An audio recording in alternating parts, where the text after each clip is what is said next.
News with Gina. The News with Gina Grad. So it might still be going as we record right now, but George Floyd's family held the first of several memorial services Thursday afternoon in Minneapolis. His family, friends, and a number of guests gathered at North Central University. That's in Minneapolis. Al Sharpton delivered a eulogy. Jesse Jackson was there, the mayor, Jacob Fry. Saturday, there'll be a public viewing and a private memorial service in North Carolina. That's where he was born. Monday, he'll be flown to Houston for a public and private service. That's kind of where he grew up. And so there'll be a succession of them over the next week. All right. I don't have anything else to say about it. Everyone knows. We never stop talking about it. It's that. That's it. Here we go. What's next? Let's see. Oh, this was, we're hearing a lot on, if Antifa and these extreme groups. And the latest one that was in the news is a trio of, according to the New York Post, a trio of right-wing extremists with military backgrounds have been busted for plotting riots at some of the protests in Vegas. This was part of their plan to overthrow the government. According to federal prosecutors. So there's three dudes, a 23-year-old, a 35-year-old, and a 40-year-old. One's in the Army Reserve, one's from the Navy, one's from the Air Force. And they're being held on $1 million bond each on terrorism-related charges. They're military guys, huh? They're military, and they're part of a movement called the Boogaloo Movement. Oh, I've heard about that. I've never heard of this. It's a term used by extremists to signify the coming civil war and or fall of civilization. I have their theme song, Maxipata. You have to look up from the early 70s. There was a TV show called The Bugaloos, which I think if they were smart, they would tweak it just a little bit. I think it was an English based. It was out of England, probably Saturday morning, 70s. Yeah, Max. Yeah, NBC Saturday morning, 70 to 72. Find that theme and let's see if maybe we could. It's American. I'll pitch it at the next Boogaloo. And it's Sid and Marty Krofft. Oh yeah, no. These guys are really good at what they do. I'll pitch it at our next Boogaloo meeting. The Bugaloos.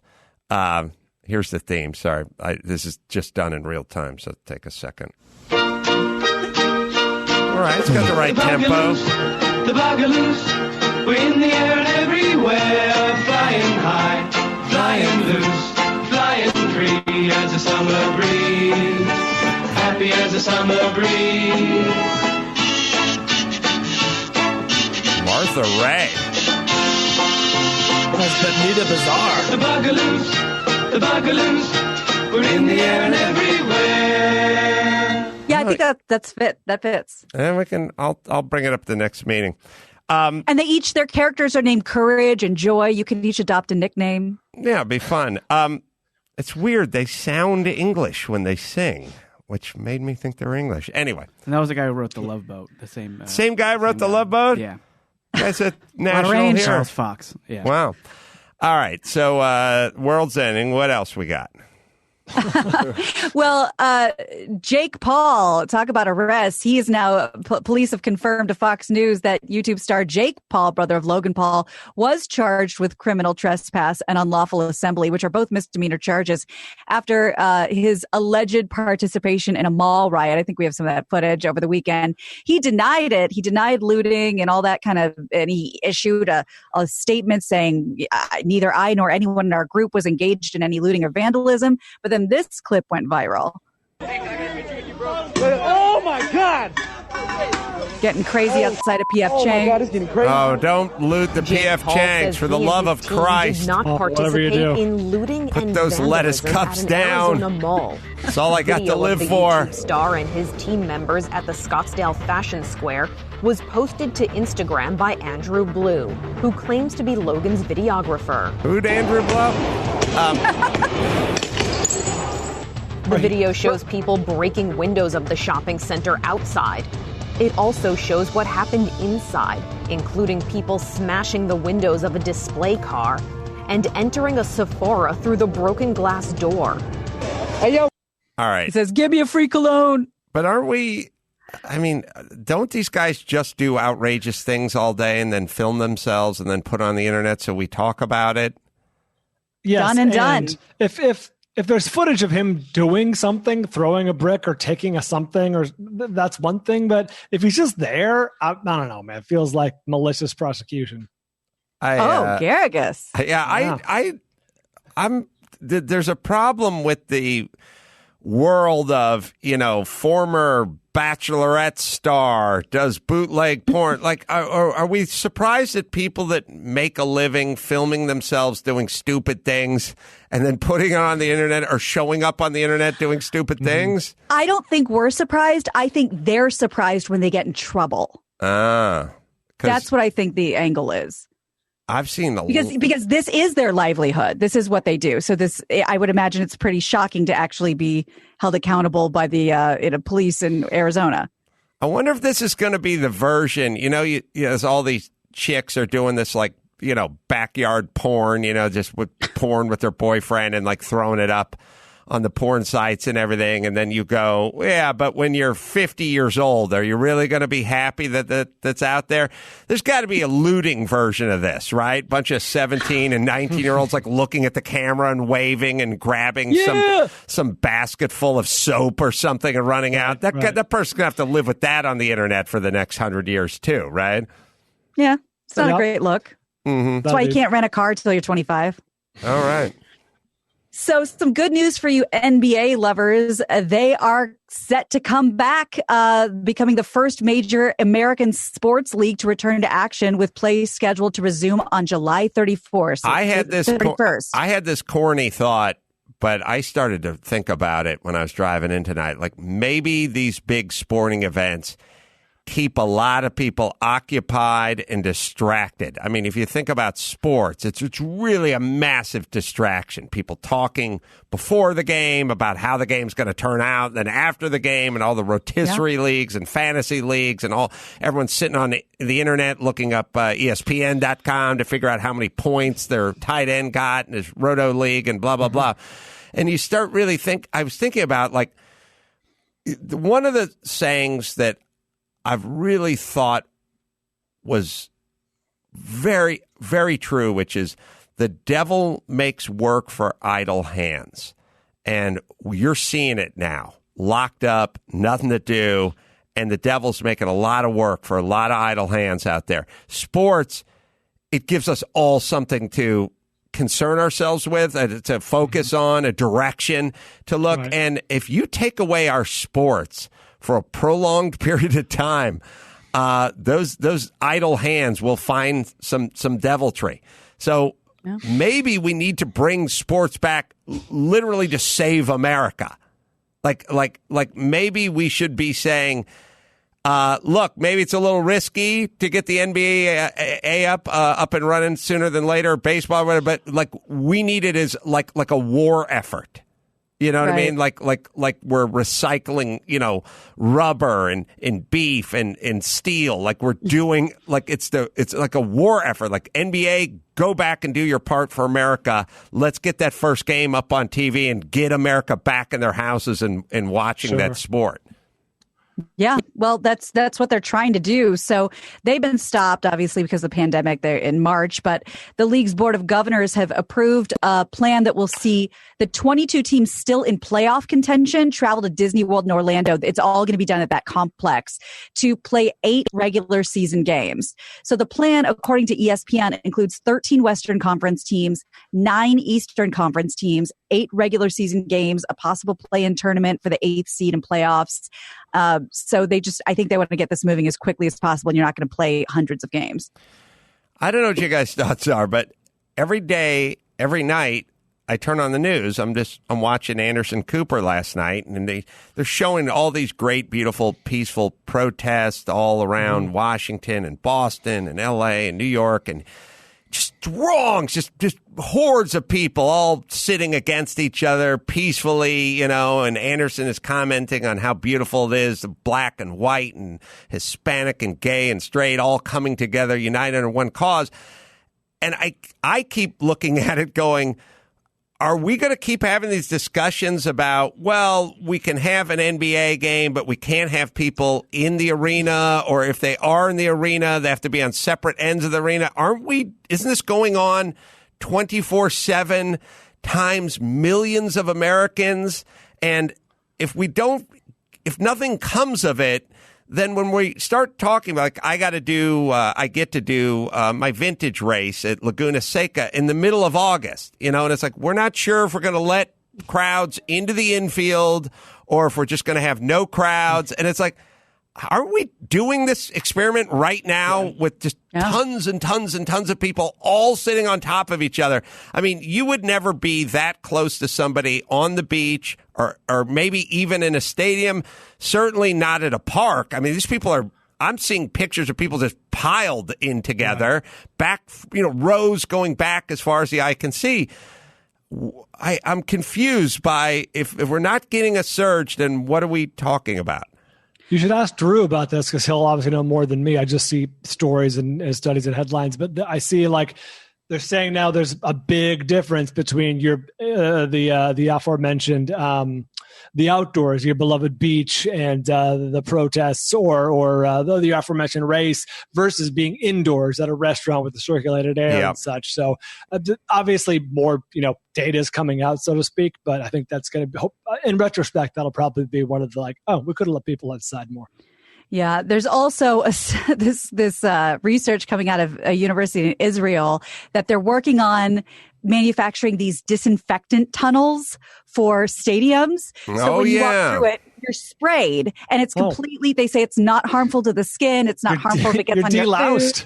Yeah, essentially. Like, and you walk right through, basically you walk right through a mist, and it doesn't hurt your skin. So those could start popping up in various, concerts, sporting events. Yeah. Oh, by the way, now I'm angry because I remember when Anderson Cooper was describing how beautiful it was, part of his commentary was these people are out there putting themselves in harm's way with the COVID virus and a potential killer, but they're still willing to go out there for the right cause.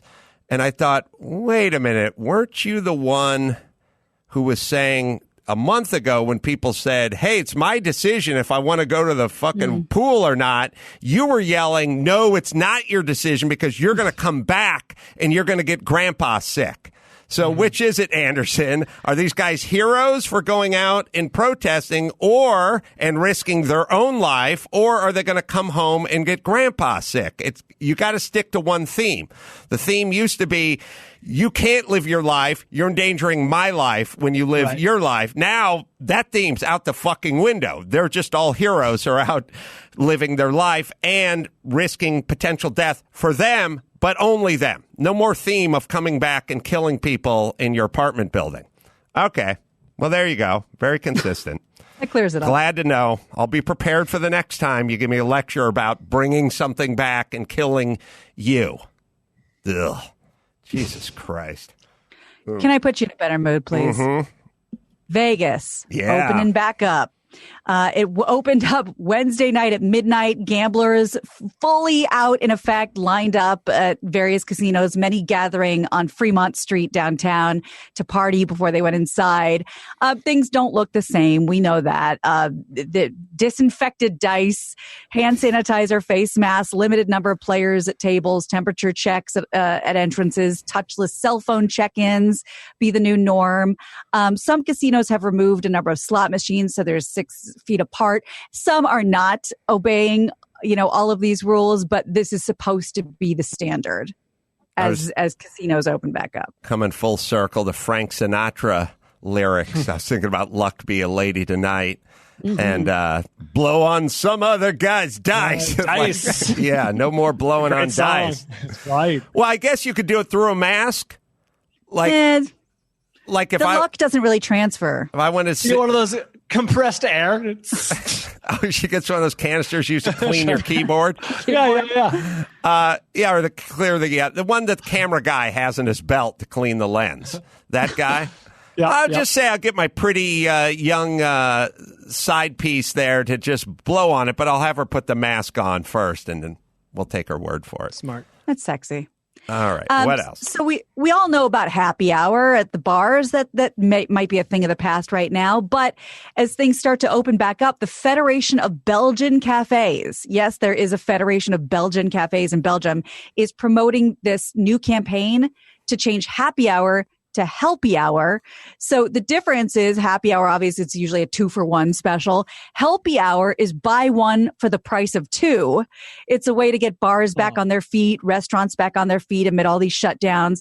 Bars and restaurants in Belgium will be allowed to reopen starting Monday under strict conditions, tables spaced apart, and, maximum of 10 people per table. Let's think about this. I always try to look at yardsticks to kind of measure societies I'd like to live in. Outdoor eating and drinking sort of per capita. When you just take the United States, you take where we live. We live in Los Angeles. You go down to parts of Sun Valley, Van Nuys, Pacoima, Canoga Park, Chatsworth, all shitholes no one would ever want to live in. Not a lot of outdoor dining. Al fresco. But you head into Newport Beach or whatever island in there, and all anything with a marina, Balboa Island. Like you picture a lot out, and then you picture like Italy and Sweden. Like whenever they'd show Sweden, they're not locked down. By the way, where are our Sweden updates? I don't feel like I'm getting any more Sweden. Like, they're going to be an experiment. Like whenever somebody says to me, "Hey, how come we don't get any updates on fill in the blank, like Sweden or Florida or something?" I go, "Well, because the news is good. Otherwise, we would get an update. Believe me, if it was a shit show, we would get an update. If you haven't heard anything about it, then it means it's going along fine, or it's not. It's doing comparatively well compared to whatever it is we're doing. But the more outdoor dining, that's the state, that's the city, that's the country. That's where I'd like to eat. But you have to have indoor as an option. Because I've been to some shitholes where it's all outdoors. I was just about to say. That's a good rich man, poor man, because sometimes it's just a picnic table. I think there's a lot of places in the Middle East you wouldn't want to go to that are exclusively outdoor. There's two things. All right, I've thought about this. You have to have a 2-to-1 ratio for every 10 seats outdoors. You need 20 seats indoors, number one. And then number two, you have to drink martinis and or mixed drinks. No tea. Tea's trouble. I don't trust the tea countries. No sweet tea. No tea. Wait, Japan's a tea country. You love Japan. I don't know. Do they eat? But I don't feel do they do a lot of sitting out and eating? I haven't been there. And Gina studied like Japanese culture or something. Yeah, but not in a city like Tokyo. I mean, it's like a big two rules. Urban city. No tea. It has to be booze. And you can't be standing up because that's a shit show, too. That just means you're outdoors. Okay. You know what I mean? That's fair. Yeah. Those are my rules. Yeah. Okay, go ahead. That's good. Expeditioners in Antarctica are now in what's known as the Twilight Zone, the actual Twilight Zone, after the sun set near a research station on Wednesday for the last time for 5 weeks. And I have some video of it that's pretty cool. The Australian Antarctic program shared a video on Facebook on Wednesday of the sun going down on June 2nd near the research station. So they're not going to see it rise again until July 10th. They say they'll have about 3 hours of what they call civil twilight a day, with the sun between 0 and 6 degrees below the horizon. So it's kind of like, they said it's like being on the dark side of the moon. They said the best thing to combat this is to maintain a routine of working, eating, and sleeping, or you are screwed. These are, you say Antarctica? Is that Yes. what we're talking about? Antarctica. Every single movie I've ever seen with any scientist or explorer that's in that neck of the woods, they're always really cool dudes. They got a lot of personality. The Thing. And there's been many a movie and many a hero. I can't believe the actual people that decide to do that are nearly as interesting as the people that portray them on the big screen, right? They got to be. Oh yeah, that's a crew. That's going to be a tough talk crew, right? Not chatty. It's funny because a girlfriend of mine who I've known since I was in kindergarten has been to Antarctica many times because she's a marine biologist, and she's super cool, but not Shecky Green. We should figure out, if not today, then Shecky soon. Green? Not Shecky Green. Yeah, you're saying she's quiet and boring. I get it. That's my theory. Why would you go into that business? You go in that business because you hate the sun and you want to be left alone. You care, and I'm putting words in her mouth, but if I were to be in that position, it would be because I cared more about the earth than people. Like, I want to save the earth. I want to see how the earth works, and I would like to very much go be alone for 3 months. And nothing ever good comes out of those movies. Like, it's trouble. They always start there, and then there's that fissure in the ice. You know what I mean? Like, what's going on? And you see the crack going in the ice shelf. Yep. Sorry, Brian. Go ahead. I was going to say, we should figure out, if not now, then soon, what professions in real life versus how they're portrayed in movies have the widest gap of coolness versus not coolness or whatever. Like, obviously, everyone thinks of mathematicians, engineers. Well, I'm going to throw out taxi drivers. Oh, that's good. There's always a wacky taxi driver in the movie, full of personality, full of charm. The first one that, of course, comes to my mind, archaeologist. Yeah. You think Right. there's more than one Indiana Jones? Yeah, so true. Professional gambler.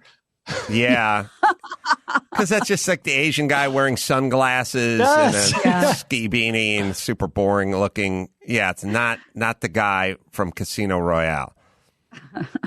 I didn't do Adam Carolla's Unprepared, so we'll do it in the next. We'll do it in the next show, and you can give us a tweet or we'll get phone calls for the next. We do phone next calls. one Sure. we do it. All right, let's do maybe one more. Is Delroy Zingish running on time? Yeah, I heard he was running on time. Okay.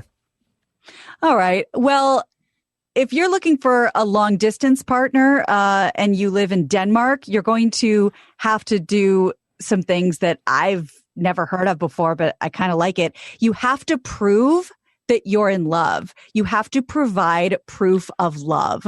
So travel restrictions are being loosened for long distance couples who are married or engaged, have been dating for at least 6 months.